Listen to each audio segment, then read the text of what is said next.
Hello students, good morning. मैं हूं Shashikant sir. स्वागत करता हूं एक बार फिर से मैं अपने यूट्यूब के चैनल AECC ट्यूटोरियल में। अभी तक आप हमारे चैनल को सब्सक्राइब नहीं किए हैं तो सब्सक्राइब कर दें, बेल आइकन को दबा दें ताकि नोटिफिकेशन आपको मिलता रहे और लाइक करना भी न भूलें। आज मैं 100 मार्क्स हिंदी के दिगंत भाग 2 से फर्स्ट चैप्टर बातचीत का ऑब्जेक्टिव लेकर आया हूं, जो 2021 एग्जाम के लिए बहुत ही महत्वपूर्ण है। वेरी वेरी इंपॉर्टेंट क्वेश्चंस है ऑब्जेक्टिव का, वस्तुनिष्ठ प्रश्न। तो देखते हैं। तो देखिए, चैप्टर है बातचीत। इसका हमने सारांश बताया था, लेखक का परिचय भी बताया था। आज उसी सारांश और लेखक परिचय से रिलेटेड आज वस्तुनिष्ठ प्रश्न लेकर आए हैं, ऑब्जेक्टिव क्वेश्चन लेकर आए हैं। जो एग्जाम में बहुत सारे ऐसे प्रश्न है जो सारांश से पूछता है ऑब्जेक्टिव क्वेश्चन, उसे ही बताने जा रहा हूं। तो देखिए, सबसे पहले क्वेश्चन है कि बाल कृष्ण का जन्म कब हुआ था। ऑप्शन बहुत 4 ऑप्शन दिया रहता है। वहां पर एक ऑप्शन में दिया हुआ है 21 जून 1844, 22 जून 1844, 23 जून 1844 और 24 जून 1844। तो ये क्वेश्चन जो है ये लेखक से संबंधित है, लेखक परिचय से है। तो आपने उसमें हम बताए थे आपको कि इनका जन्म हुआ था 22 जून 1844 को हुआ था। तो ऑप्शन बी इसका आंसर हो जाएगा। इसी तरह से सब में ऑप्शन दिया रहेगा। मैं यहाँ पर सब ऑप्शन नहीं लिखा हूँ, सिर्फ टू द पॉइंट इसका आंसर बता दे रहा हूँ ताकि आपको याद करने में कोई दिक्कत ना हो। वहां पर देखिएगा तो 3 ऑप्शन जो रहेगा अलग गलत दिया रहेगा और एक ऑप्शन में सही रहेगा, उसी को देखना है। तो देखिए, दूसरा प्रश्न है कि बाल कृष्ण का निधन कब हुआ था। तो बाल कृष्ण का निधन जो है वो 20 जुलाई 1914 को हो गया था। बाल कृष्ण का निधन जो है 20 जुलाई 1914 को हो गया। तो आंसर 20 जुलाई 1914 होगा। फिर है कि बाल कृष्ण का जन्म कहाँ हुआ था। तो आप जानते हैं कि बाल कृष्ण का जन्म उत्तर प्रदेश के इलाहाबाद में हुआ था। याद रखना है कि उत्तर प्रदेश जो है एक राज्य है और इलाहाबाद क्या है, जगह का नाम है। तो इलाहाबाद में हुआ था। अगर देखिए राज्य दिया रहेगा तो उत्तर प्रदेश हो जाएगा, अगर स्थान रहेगा तो इलाहाबाद रहेगा। याद रखना, या ऐसे भी दे सकता है इलाहाबाद और ब्रैकेट में उत्तर प्रदेश दिया रहेगा। तो ये उत्तर प्रदेश जो है राज्य है। अब अगला क्वेश्चन जो है कि बालकृष्ण भट्ट मूलतः क्या थे। बालकृष्ण भट्ट मूलतः क्या थे।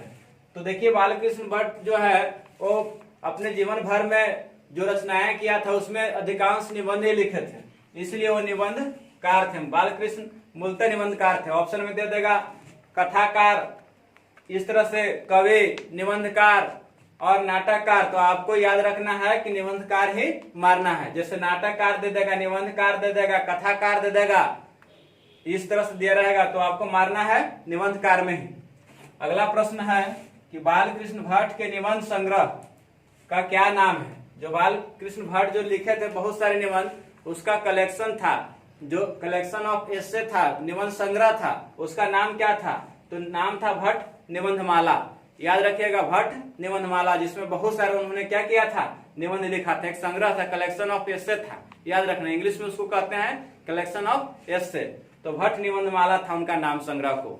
अगला क्वेश्चन है इसमें कि बालकृष्ण भट्ट किस युग के लेखक थे, मतलब कौन से युग में उन्होंने रचनाएं किया था। तो आपको बता दो कि वो भारतेंदु युग के थे।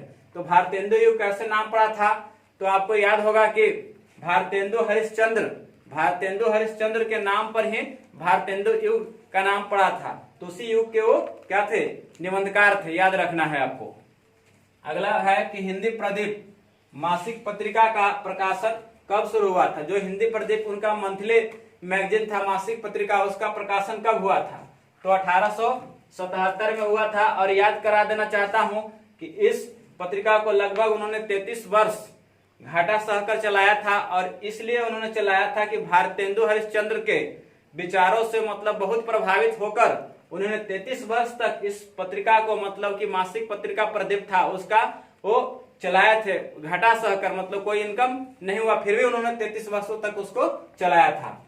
अगला है कि लेखक की दृष्टि में सृष्टि क्या है। अब चलिए, ये सारा जो प्रश्न था आपको ये लेखक के परिचय से संबंधित था। जो ऊपर प्रश्न था दिया हुआ से लेखक के परिचय से था। अब हमको देखना है कि लेखक की दृष्टि में सृष्टि क्या है। अब जो मेन उसका जो निबंध है बातचीत, उस निबंध से रिलेटेड प्रश्न है आपको। तो कह रहा है कि लेखक की दृष्टि में सृष्टि क्या है। तो अब जानते हैं कि लेखक ने बोला था कि लेखक की दृष्टि में सृष्टि गूंगे है। वो बताए थे उसमें कि बातचीत की अगर शक्ति नहीं होता तो न जाने मतलब लोग क्या लुंज पुंज होकर एक कोने में बैठ दिया होते, ऐसे गूंगे की तरह रहते। मतलब सृष्टि में कोई विकास ही नहीं होता अगर बातचीत की शक्ति नहीं रहती, उसमें वाक शक्ति नहीं रहता तो। क्योंकि लेखक ने बताया था वाक शक्ति को कि ईश्वर का सबसे बड़ा जो वरदान है वाक शक्ति है। अगर ये नहीं रहता तो संसार में जो भी लोग थे, प्राणी जो थे, वो ऐसे ही लुंज पुंज एक कोने में बैठे हुए रहते, मतलब गूंगे की तरह रहते। इसीलिए ये क्या है, लेखक की दृष्टि में क्या है, लेखक की दृष्टि में सृष्टि जो है गूंगे है। अगला है कि ईश्वर का कौन सा वरदान बातचीत लेख का विषय है। मतलब कि जो बातचीत लेख है आपका एस्से है, उसका मतलब कि कौन सा ऐसा जो विषय है जो इसका बताया गया है। तो यहाँ पर देखिए लिखा हुआ वाक शक्ति। जो चैप्टर है वो बातचीत, उसमें जो मेन थीम क्या है, तो वाक शक्ति के बारे में बताया गया कि वाक मतलब बोलने की शक्ति, बोलने की शक्ति के बारे में बताया गया। जो चैप्टर का मेन थीम है, प्रसंग है, विषय है, वो वाक शक्ति, इसी पर पूरा आधारित है। अगला है प्रश्न की बातचीत के लेखक को किस किस्से का याद आ रहा है। बातचीत के लेखक जो है उसके किस किस्से का याद आ रहा है, तो रॉबिन्सन क्रूसो का आ रहा है कि रॉबिन्सन क्रूसो ने बताया था कि एक बार कैसे 16 वर्षों तक वो मतलब कि आदमी से अलग हो गया था और जानवरों के समूह में रहने लगा था, कुत्ते बिल्लियों के समूह में रहता था। और जब पहली बार व्यक्ति से उसको साक्षात्कार हुआ था तो बोलने की कोशिश किया था, लेकिन उसे ऐसा लगा था, अनुभव किया था कि वो भी बोल सकता है। तब उसको याद आया कि मतलब कि वो भी बोल सकता है। वही रॉबिन्सन क्रूसो के किस्सों का याद करवा रहे। चलिए अगले प्रश्न की ओर चलते हैं। तो देखिए 11वां क्वेश्चन की ओर चलते हैं। लिखा हुआ कि किसने कहा बोलने से ही मनुष्य के रूप का साक्षात्कार होता है। मतलब किसने कहा था कि जब मनुष्य बोलता है तभी उसकी पहचान होता है। तो ये याद रखना है कि उसमें बेन जॉनसन ने कहा था कि जब तक मनुष्य नहीं बोलेगा तब तक कैसे साक्षात्कार होगा, कैसे पहचान होगा। तो बोलने से ही मनुष्य का साक्षात्कार होता है। जब मनुष्य बोलता है तभी पता चलता है कि मनुष्य किस तरह के है, कैसा स्वभाव है, क्या विचार उसका है, ये सब पता चलता है। तो बेन जॉनसन ने कहा, बेन जॉनसन की ये उक्ति है कि बोलने ही से मनुष्य का साक्षात्कार होता है। अगला है क्वेश्चन, किसके मतानुसार, मतलब किसके पॉइंट से, किसके व्यू से असली बातचीत केवल दो व्यक्तियों के बीच हो सकती है। मतलब किसके द्वारा ये बताया गया है कि जो असली बातचीत जो होता है वो दो व्यक्तियों के बीच में होता है। तो एडिसन ने कहा था कि दो व्यक्ति जब अपने आपस में बातचीत करते हैं तो दिल को खोलकर बातचीत करते हैं। मतलब अपने अंदर में जो भी फीलिंग्स रहता है एक दूसरे को बता देते हैं। वही तीन व्यक्ति आ जाता है तो वो क्या होता है, अपने फीलिंग्स को बताने में झिझकते हैं। मतलब कि उन्हें यह डर रहता है कि तीसरा व्यक्ति ना कहीं उनके बारे में कुछ किसी से कह दे। तो दो व्यक्तियों में असली बातचीत हो सकती है, ये एडिसन ने कहा। अगला है कि कैसी बातचीत राम रमेवल कहलाएगी। कैसी बातचीत जो है राम रमेवल कहलाएगी। तो 5 से अधिक की बातचीत होता है और राम रमेवल होता है। ऐसे सिर्फ हंसी मजाक होता है, उसका कोई अर्थ नहीं निकलता है। तो याद रखना कि 5 से अधिक की बातचीत राम रमेवल कहलाती है। अगला है कि आर्ट ऑफ कन्वर्सेशन।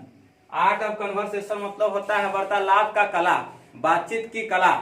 याद रखना कि आर्ट ऑफ कन्वर्सेशन मतलब होता है बातचीत की कला। किन लोगों के परस्पर बात करने की कला है। मतलब कैसे लोगों के परस्पर जो आपस में मतलब कि एक साथ बात करने की कला है, तो यूरोपीय लोगों का है। यूरोप के लोग के पास आर्ट ऑफ कन्वर्सेशन था। लेखक ने बताया है कि यूरोप के लोगों के पास आर्ट ऑफ कन्वर्सेशन है, जिससे यूरोप के लोगों के बातचीत को सुनकर मतलब दिल को बहुत ही सुकून आता है, बहुत अच्छा लगता है, खुशी लगता है, खुशी होता है मन में। यूरोप के लोग जब बातचीत करते हैं तो उनकी बातचीत को सुनकर, इसीलिए यूरोपीय लोगों की ये है आर्ट ऑफ कन्वर्सेशन। अगला है कि दो बूढ़ों की बातचीत का विषय प्राय क्या होता है। मतलब जब दो बूढ़े बैठकर बातचीत करते हैं तो कौन से विषय में बातचीत करते हैं। तो जानते होंगे कि जो बुजुर्ग आदमी होते हैं वो अपने जमाने की शिकायत करते हैं कि अपने जमाने में क्या क्या होता था और इस जमाने में क्या हो रहा है, उसकी चर्चा करते हैं। अपने जमाने की शिकायत करते हैं कि वो अपने जमाने में क्या क्या किया करते थे, इस विषय में बातचीत करते हैं। और अब के जमाने में क्या हो रहा है उसके विषय में चर्चा करते हैं। दो बूढ़ियों की बातचीत, जब दो बूढ़ी बैठ जाती है बातचीत करने के लिए तो उसका विषय क्या होता है। तो अपने बहू बेटियों के बारे में शिकायत करते रहती है। याद रखना है कि दो बुढ़ियों के बातचीत होता है, अपने बहू बेटियों की शिकायत होता है, बहू बेटियों के बारे में चर्चा करते रहती है। अगला है कि लेखक की राय में किन लोगों में बातचीत का हुनर है। लेखक के मन में जो है विचार, वो लेखक के अनुसार किन लोगों के बीच में बातचीत का कला है। तो आप जानते ही होंगे यूरोप वासियों के बीच में बातचीत का कला है। यूरोप के लोग जो हैं वो बातचीत बहुत अच्छी तरह से कर लेते हैं। अगला है कि आधुनिक शुष्क पंडितों की बातचीत को क्या कहते हैं। करा कि आधुनिक शुष्क पंडित जो है उनके बातचीत को क्या कहते हैं, तो शास्त्रार्थ कहते हैं, शास्त्रार्थ। अब आशा करता हूं कि ये सब वीडियो में जो दिया गया है आपको ऑब्जेक्टिव क्वेश्चंस, ये बहुत ही महत्वपूर्ण है। इसको अगर आप देखते हैं, याद करते हैं, तो वादा करता हूं कि 100% इससे क्वेश्चन आपको ऑब्जेक्टिव एग्जाम में पूछेंगे।